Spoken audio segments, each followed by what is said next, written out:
Xin giới thiệu với các bạn, đây là máy cắt sắt Matec by Makita, sử dụng để cắt 355, công suất 2000W.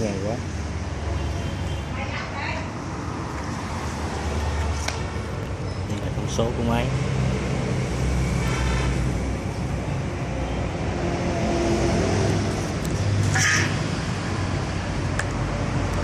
Đây là công tắc khóa.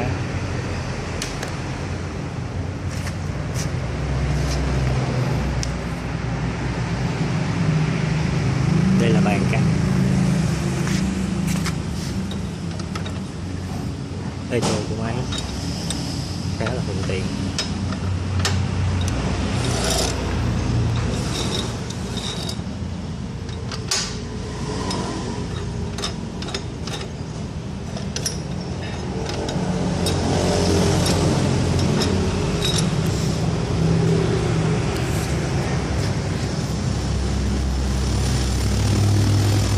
Sau đây mình sẽ test thử cái máy cắt sắt này.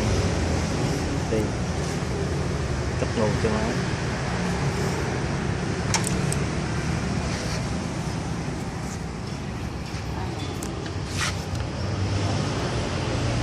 Thử bóp cò.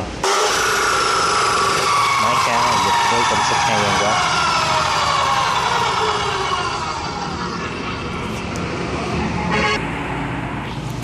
Đây.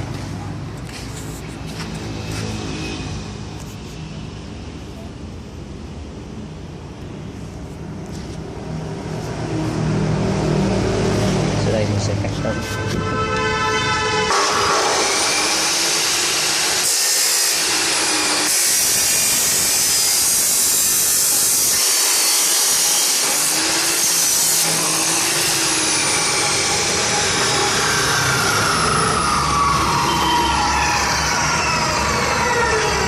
Máy cắt nó là nhanh.